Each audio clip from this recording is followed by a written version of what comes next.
Most welcome dear students, आप सभी लोगों का स्वागत है आपके अपने YouTube चैनल डीजे सर पर। आज का ये सेशन दिख रहा है डियर स्टूडेंट्स, जो मोस्ट इम्पॉर्टेंट है क्लास 12 के बच्चों के लिए, जो कि कृषि रसायन विज्ञान के हैं। रसायन विज्ञान, कृषि रसायन विज्ञान यानी एग्रीकल्चर के कृषि साइड के जो विद्यार्थी जो कि कृषि रसायन विज्ञान के हैं और जिनका कि वाइवा वाइवा पूछा जाता है, तो ये वाइवा का बहुत ही महत्वपूर्ण सेशन होने वाला है। और यहाँ से इतने प्रश्न आपको अगर तैयार कर लेते हैं डियर, तो निश्चित तौर पर आपको वाइवा का डर बिल्कुल भी नहीं रहेगा और ये बहुत ही हेल्पफुल सेशन होने वाला है। मौखिक प्रश्न उत्तर देखिए, जब आप जाते हैं एग्जामिनर के सामने तो आप डर जाते हैं कि क्या वाइवा लिया जाएगा, क्या वाइवा वाइस पूछा जाएगा, क्या प्रश्न पूछा जाएगा, कौन से प्रश्न पूछे जाएंगे। तो डिस्कशन देखिए, ये सब बहुत जटिल वीडियोस हैं, जल्दी मिलते नहीं हैं आप लोगों को, लेकिन डीजे सर चल रहा है आप सभी लोगों के साथ है। और आप लोगों के लिए जो भी मोस्ट इंपॉर्टेंट जो कठिनाइयां होती है उनको पहले ही आप लोगों के सम्मुख जो है प्रेजेंट कर दिया जा रहा है, ताकि आप जो है बोर्ड एग्जामिनेशन पर अपनी विजय प्राप्त कर सकें और भविष्य में अपने लिए एक सुरक्षित भविष्य का, सुरक्षित परसेंटेज का, एक बेहतर परसेंटेज का निर्माण अपने लिए कर सके। तो इसी उद्देश्य के साथ चलिए करते हैं स्टार्ट इस सेशन को हम लोग और बनाते हैं इसे कुछ खास। कृषि रसायन विज्ञान कक्षा 12 के विद्यार्थियों के लिए बहुत ही मोस्ट इंपॉर्टेंट है ये सेशन। तो डिस्कशन देखिए, मौखिक प्रश्नोत्तर में क्या क्या पूछा जाता है। देखिए, ये जो एग्जामिनर का तो देखिए कुछ जानता नहीं व्यक्ति कि वो क्या पूछ देगा एग्जामिनर कब किससे आपसे, लेकिन कम से कम यदि इतना पढ़कर आप जाते हैं तो आपके अंदर एक कॉन्फिडेंस रहेगा, आप बेहतर तरीके से अपना पेपर देंगे। आयतनिक विश्लेषण पर मौखिक प्रश्नोत्तर किस प्रकार, देखिए यहाँ पर हम लोग उस पर बात करने वाले हैं। देखिए, अनुमापन से क्या तात्पर्य है, अनुमापन से क्या तात्पर्य है। देखिए, ज्ञात विलयन अगर कोई होता है हमारे पास, ज्ञात विलयन अगर होता है तो कि उसकी सहायता से क्या करते हैं, किसी अज्ञात विलयन की शक्ति को ज्ञात करने की जो विधि होती है उसे ही हम लोग बोलते हैं अनुमापन बोलते हैं। क्या बोलते हैं? अनुमापन। ठीक है, इंपॉर्टेंट रहेगा, ये याद रखिएगा इसको। अनुमापन क्या होता है, तो ज्ञात विलयन के बेस पर, ठीक है ना, यानी कोई चीज ज्ञात है उसके बेस पर, उसके पैमाने पर किसी के बारे में, अज्ञात विलयन के बारे में बता देना, या उसकी जो परिमाण को बता देना, उसके बातों को व्यक्त कर देना, उसकी शक्ति को बता पाना, ज्ञात कर देना, उसे ही हम लोग अनुमापन कहते हैं। देखिए, यहाँ पर पूछा जा रहा है 1 लीटर में कितने मिलीलीटर होते हैं, तो ये सीधा सीधा आपका हो जाएगा 1000 मिलीलीटर। देखिए, इसको फॉर्मूला याद रखिएगा, एक milli centi decigram deca hecto kilogram ना, milli centi decigram deca hecto kilogram. तो इस तरीके से याद रखिएगा, आप जो ऊपर नीचे रहेंगे उसमें जीरो बढ़ जाता है, जीरो बस वही घटाना बढ़ाना रहता है, ये आप लोगों का सीधा सीधा है। चलिए बढ़ते हैं आगे, यहाँ पर प्रश्न संख्या 3 की ओर। देखिए, तीसरा हम लोग का प्रश्न क्या हो जाएगा, सामान्य विलयन किसे कहते हैं, उस विलयन को जिसके 1 लीटर 1000 मिली में किसी पदार्थ का 1 ग्राम तुल्यांक भार घुलाओ। कितना भार? 1 ग्राम भार तुल्यांक घुलाओ ना, उसे हम लोग क्या बोलते हैं, नॉर्मल विलयन बोलते हैं ना। तो प्रति लीटर विलयन में उपस्थित पदार्थ के ग्राम तुल्यांकों की संख्या, यानी भगोना आप ले लीजिए, भगोना, उस भगोना में क्या करेंगे आप, 1 लीटर क्या करेंगे, विलियन ले लिए। अब उसमें जो है ग्राम तुल्यांकों की संख्या को चेक कर रहे हैं, जैसे भगोना हो गया, अब इसमें ये बिलियन बन चुका है आपका। अब इस बिलियन के अंदर क्या है, 1 लीटर में ग्राम तुल्यांकों का क्या रेशियो है, उसे हम लोग नॉर्मल बिलियन या सामान्य बिलियन कहते हैं। देखिए, तुल्यांक भार तथा शक्ति में क्या संबंध है, तो तुल्यांकी भार बराबर क्या होता है, नॉर्मलता, तुल्यांकी भार गुणा नॉर्मलता इज इक्वल टू शक्ति ग्राम प्रति लीटर में। नॉर्मलता किसे कहते हैं, तो सीधे सीधे वही कहा गया कि प्रति लीटर विलयन में उपस्थित विलेय के ग्राम तुल्यांकों की संख्या। देखिए, अगर विलयन होता है तो उसमें जाहिर सी बात है विलेय होता है, विलायक होता है, जब दोनों मिलते हैं तो विलयन बनता है। तो अब विलेय की मात्रा को देखेंगे हम लोग, विलेय के ग्राम तुल्यांकों की संख्या को, यानी प्रति लीटर विलयन में, यानी 1 लीटर विलयन में घुलित वस्तु नहीं, घुलित विलेय, विलेय के ग्राम तुल्यांकों की संख्या को, नहीं प्रति लीटर विलयन में उपस्थित, इसे भगोना फिर ले लीजिए आप, 1 लीटर एक भगोना ले लिया आप, उसमें 1 लीटर ले लिए हैं, 1 लीटर विलयन ले लिए। अब उस 1 लीटर विलयन में विलेय के ग्राम तुल्यांकों की क्या संख्या है, उसको जो बताता है उसे हम लोग नॉर्मलता बोलते हैं। देखिए, नॉर्मलता हो गया, मोललता हो गया, मोलरता हो गया, मोल प्रभाज हो गया, ये चारों डेफिनेशन आप अच्छे से तैयार कर लीजिएगा, ठीक है ना, और सब एक के बेस पर एक है। प्रति लीटर विलयन में उपस्थित विलेय के मोलों की संख्या, मोलों की संख्या जब लेंगे तो मोललता हो जाएगा। तो 1000 ग्राम विलायक के सापेक्ष अगर विलेय के मोलों की संख्या को चेक करेंगे तो मोललता हो जाएगा आपका। अगर मोल प्रभाव चेक करेंगे तो दोनों का अलग अलग जो मोलों की संख्या होती है, विलेय के कुल मोलों की संख्या का अनुपात जो होता है वो देखिए मोल प्रभाव हो जाता है आपका ना, याद रखिएगा इसे। अंतिम बिंदु क्या होता है, जब कोई अम्ल या क्षार किसी क्षार या अम्ल को पूर्णतः उदासीन कर देता है, या कोई आक्सीकारक पदार्थ किसी अपचायक पदार्थ को पूर्णतः आक्सीकृत कर देता है, तो यह स्थिति जो होती है वो अंतिम बिंदु कहलाती है। अंतिम बिंदु को कैसे हम लोग प्राप्त करते हैं, देखिए ये है प्रश्न आप लोग का कि अंतिम बिंदु को कैसे प्राप्त करते हैं, तो सूचक द्वारा, क्योंकि अंतिम बिंदु पर सूचक रंग परिवर्तन दर्शाता है। अब देखिए कह रहा है कि सूचक किसे कहते हैं, इंडिकेटर क्या होता है, उस रासायनिक पदार्थ को जो रंग झलक के परिवर्तन से अंतिम बिंदु को निर्देशित करता है, सूचक या संकेतक के रूप में उसे हम लोग कहते हैं। प्रश्न संख्या 9 की ओर मुझे बढ़ते हैं। देखिए उदासीनीकरण की क्रिया में प्रयोग किए जाने वाले दो मुख्य सूचकों के नाम बताओ। देखिए मेथिल ऑरेंज हो गया और फिनाप्थलीन हो गया, बहुत ही मोस्ट इंपॉर्टेंट है, बहुत ही मोस्ट इंपॉर्टेंट है। मेथिल ऑरेंज हो गया और फिनाल्फ्थलीन हो गया, ये दोनों जो है उदासीनीकरण की क्रिया में प्रयोग किए जाने वाले दो मुख्य सूचक हैं, ठीक है ना। बहुत ही मोस्ट इंपॉर्टेंट ये प्रश्न है, बार बार पूछा जाने वाला, देखिए पूछा जाता है बार बार वाइवा में आप लोगों के। 10वां देखिए प्रश्न क्या हो जाएगा, फिनाप्थलीन अम्लीय तथा क्षारीय माध्यमों में कैसे रंग देता है। तो अम्लीय माध्यम में रंगहीन देता है ये, परंतु क्षारीय माध्यम में जो फिनाप्थलीन होता है वो गुलाबी रंग देता है। अम्लीय माध्यम में रंगीन कोई रंग नहीं देगा फिनाप्थलीन, जबकि क्षारीय माध्यम में अगर देखेंगे तो ये गुलाबी रंग देता है।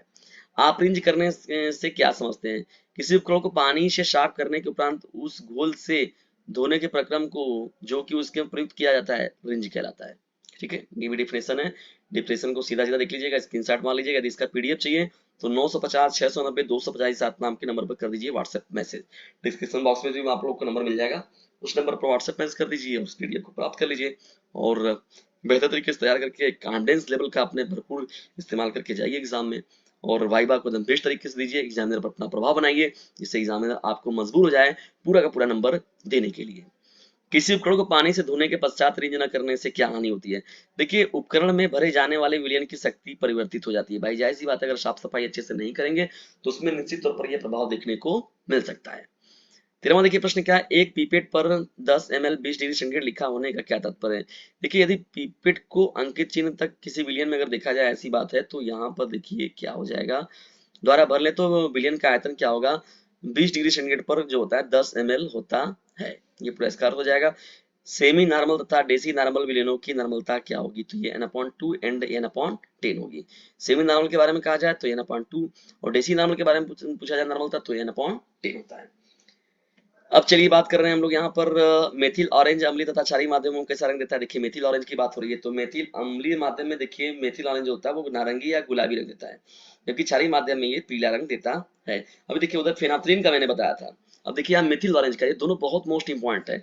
तो मेथिल ऑरेंज जो होता है अम्लीय में नारंगी या तो गुलाबी रंग और क्षारीय माध्यम में पीला रंग देता है।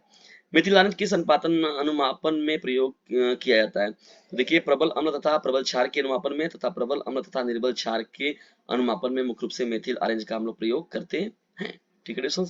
चलिए बढ़ते हैं हम लोग यहाँ पर आगे फटाफट थोड़ा सा लेकर प्रश्नों की श्रृंखला को।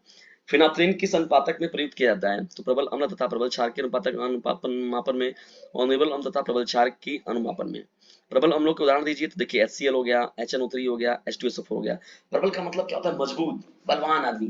तो यदि अम्लों में भी देखिए मजबूत और बलवान की बात होती है, दुर्बल की बात होती है, या तो निर्बल, तो प्रबल अम्ल और दुर्बल अम्ल, ये याद रखिएगा, प्रबल क्षार और दुर्बल क्षार बहुत ही मोस्ट इंपॉर्टेंट है, बार बार पूछा जाता है। तो देखिए प्रबल अम्ल के बारे में कहा गया तो HCl हो गया, ठीक है, जैसे HNO3 हो गया, नाइट्रिक अम्ल हो गया, इसे सल्फ्यूरिक अम्ल हो गया, ये देखिए हाइड्रोक्लोरिक अम्ल हो गया। तो ये सब जो है प्रबल है, बहुत ही खतरनाक है तीनों के तीनों। अम्लराज भी देखिए इसमें दोनों बंद रहता है ना, तीन संबंध एक के अनुपात में जब मिलाते हैं तो क्या मिलता है हम लोग को, अम्लराज मिलता है। निर्बल अम्लों के बारे में बात किया, देखिए एसिटिक अम्ल हो गया, भैया कमजोर है, ये सब है, CH3COOH अपने आयनों में जल्दी टूटते नहीं है। और प्रबल का मतलब भग से अपने आयनों में टूट जाएंगे, जैसे जली विलयन में जाएंगे सटाक से अपने अपने आयनों को लेके अलग हो गए।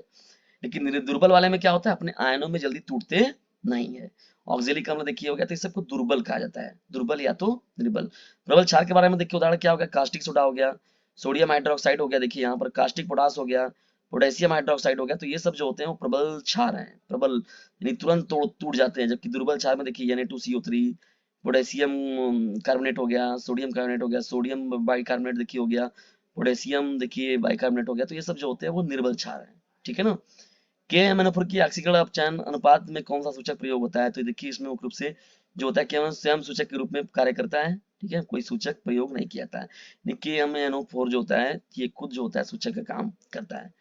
ब्यूरेट में क्या होता है तो लेते हैं, तो यहाँ देखिए KMnO4 विलयन लेते हैं, कौन सा विलयन, KMnO4। KMnO4 तथा फेरस सल्फेट के अनुमापन तथा सल्फ्यूरिक अम्ल क्यों प्रयोग करते हैं। तो देखिए KMnO4 तथा तनुएस्टर फोर्स की उपस्थिति में क्या होता है, नवजात ऑक्सीजन उत्पन्न कर ऑक्सीकारक के रूप में कार्य करता है और फेरस लवण को फेरिक लवण में ऑक्सीकृत कर देता है। तो ये मुख्य रूप से इसका काम होता है, बहुत ही पॉपुलर। देखिए क्वेश्चन नंबर 24। बढ़ते हैं हम लोग यहाँ पर, अब आपके यहाँ पर 24 प्रश्न समाप्त हो जाते हैं। तो अकार्बनिक विश्लेषण पर देखिए मौखिक प्रश्नोत्तर किस प्रकार से आपके बनेंगे।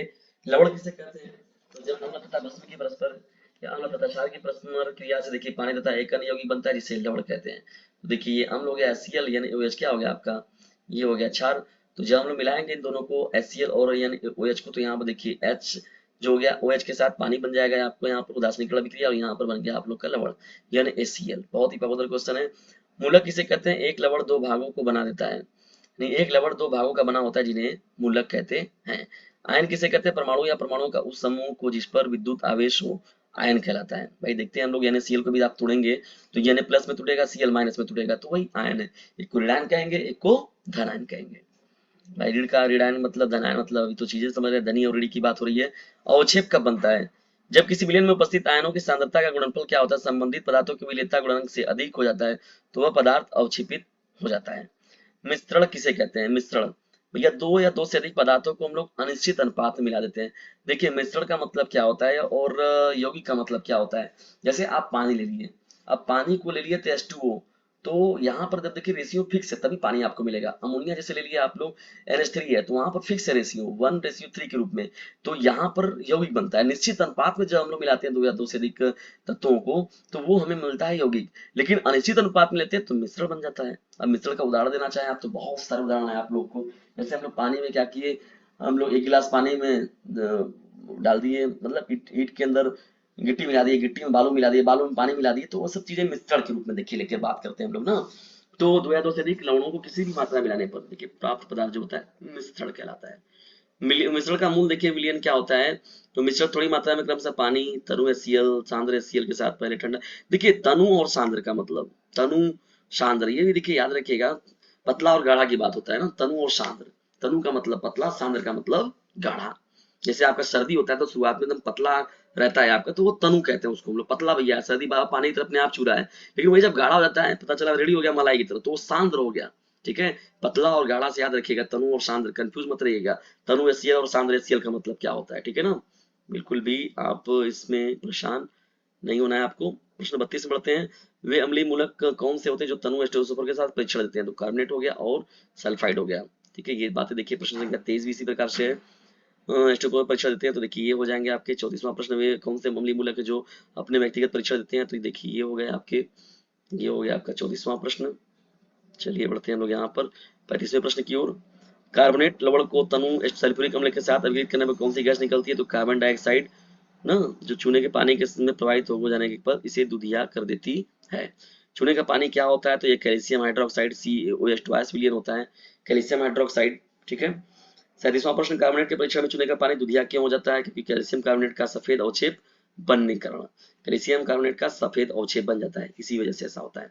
सल्फाइड के परीक्षण में कौन सी गैस निकलती है और इसका परीक्षण कैसे करते हैं, रंगहीन तथा सड़े हुए अंडों के समान जो होता है ये दुर्गंध देता है। हाइड्रोजन सल्फाइड गैस जो लेड एसीटेट में भीगे कागज को काला कर देती है। ठीक है ना, इंपॉर्टेंट है आप लोग का ये प्रश्न, पूछता है एग्जामिनर अक्सर ये प्रश्न। 39वां देखिए प्रश्न इसी प्रकार से आप लोग का, क्लोराइड मूलक के सिल्वर नाइट्रेट परीक्षण में इनका कौन सा लवण अवक्षिप्त होता है, तो इस तरीके से इस प्रश्न को देख लीजिए। 39वां और आपका इसी प्रकार से 40वां, इसको भी पढ़ लीजिएगा, स्क्रीनशॉट मार लीजिएगा। 41वां देखिए प्रश्न है इसी प्रकार, सल्फेट में बेरियम क्लोराइड परीक्षण में कौन सा अवक्षेप बनता है, तो ये देखिए यहाँ पर दिख रहा है आपको। प्रकली को गर्म करते समय टेढ़ा पकड़कर क्यों हिलाते रखते रहते हैं, ऐसा करने से अभिकर्मक का क्या होता है, का छिटक कर अपने या किसी साथी के ऊपर गिरने का भय नहीं होता है, इसीलिए प्रकली को गर्म करते समय टेढ़ा पकड़कर हिलाया जाता है।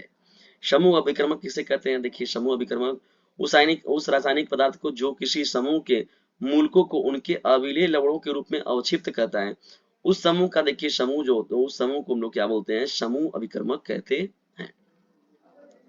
अब बढ़ते हैं हम लोग यहाँ पर देखिए प्रश्नों की श्रृंखला में, अब 44वें प्रश्न की ओर। देखिए ये चीज है, अब इसी प्रकार से आपका 45वां द्वितीय समूह में आर्सेनिक का क्या अवक्षेप है, तो पीले रंग के आर्सेनिक सल्फाइड AS2S3 का अवक्षेप मिलता है।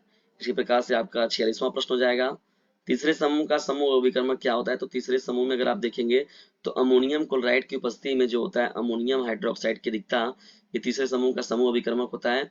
तीसरे समूह के लिए दूसरे समूह के निस्यंद ये सांद्र HN3 डालकर क्यों उबालते हैं, तो फेरस को फेरिक में परिवर्तित करने के लिए ऐसा किया जाता है। आयरन का क्या अवक्षेप बनता है, देखिए फेरिक हाइड्रोक्साइड या फिर OH का लाल भूरा अवक्षेप मिलता है।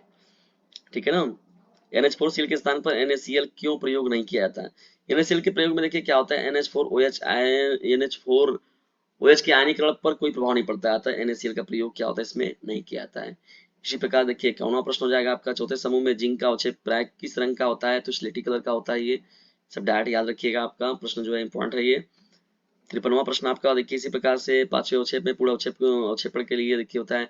छठवां प्रश्न इसी प्रकार, 54वां प्रश्न इसी प्रकार से आपका है, और ये आपका 55वां प्रश्न इसी प्रकार से हो जाएगा। देखिए ये है यहाँ पर 55वें प्रश्न का आपका, यहाँ पर हो जाएगा सोडियम, पोटेशियम तथा अमोनियम वे कौन से रासायनिक मूलक है जिनके कार्बोनेट पानी में घुलनशील होते हैं, तो यहाँ पर कौन हो जाएगा, सोडियम, पोटेशियम तथा अमोनियम, ठीक है ना, इन्हीं के होते हैं। ठीक है, अमोनियम गैस HCl में भीगी क्षण के साथ किस पदार्थ का सफेद धुआं बनाती है, तो ये अमोनियम क्लोराइड NH4Cl का। प्रकाश में रखने पर सांद्र HNO3 का रंग पीला क्यों पड़ जाता है, तो यहाँ पर चीजें देखिए लिखी गई है, इनका पूरा का पूरा व्याख्यान, इस व्याख्यान को आप ध्यान दीजिएगा और इम्पोर्टेंट है ये। सांद्र HNO3 के स्पर्श से उंगली पर पीले धब्बे क्यों पड़ जाते हैं, तो यहाँ पर देखिए पीले धब्बे इस कारण सांद्र देखिए साथ के HNO3 जो होता है प्रोटीन के साथ क्रिया कर पीला रंग देता है, इसी कारण जो सांद्र HNO3 के संपर्क में उंगली पीले धब्बे पड़ जाते हैं। ठीक है, देखिए कार्बनिक रस विश्लेषण पर देखिए मौखिक प्रश्न उत्तर यहाँ पूछा गया है आप लोगों का। कार्बनिक युग्म तत्वों की पहचान के लिए सोडियम निष्कर्ष बनाना क्यों आवश्यक होता है, देखिए कार्बनिक यौगिक सहसंयोजक होते हैं जिनका आयनन नहीं होता है, तत्वों की पहचान करना कठिन होता है। सोडियम एक सक्रिय धातु होता है, ठीक है ना, सोडियम क्या होता है, सोडियम कहा जाता है पानी में फेंकने पर आग पकड़ लेता है, आग दिखने लगता है वहां पर, सोडियम बहुत खतरनाक सक्रिय धातु होता है। कार्बनिक यौगिक का सोडियम निष्कर्षण बनाने पर कार्बनिक पदार्थ में विद्यमान carbon, nitrogen, chlorine, bromine, iodine और सल्फर जो होता है आयनिक पदार्थों में परिणत हो जाते हैं। इसके तत्वों का पहचान क्या होता है, सुगमता से हो जाता है, तो सोडियम जो होता है निष्कर्ष बनाना आवश्यक होता है। इस तरीके से देखिए आपका 60वां प्रश्न हो जाएगा। 61वां प्रश्न, सोडियम निष्कर्षण बनाने में आश्रित जल क्यों प्रयोग में आते हैं। 62वां, कभी कभी नाइट्रोजन का परीक्षण करते समय फेरिक क्लोराइड डालने पर खून के समान लाल रंग आता है, यह क्या सूचित करता है। ठीक है, इस तरीके से ये 62 प्रश्न हैं आप लोगों के। जैसे एक सरकारी व्यक्तियों के, जैसे हम लोग रिटायरमेंट का जो बात करते हैं 62 वर्ष में कुछ लोगों का होता है ना पोस्ट वगैरह के, नहीं 62 वर्ष में रिटायर होंगे, तो इस तरीके से 62 क्वेश्चन आपके तैयार हो जाते हैं।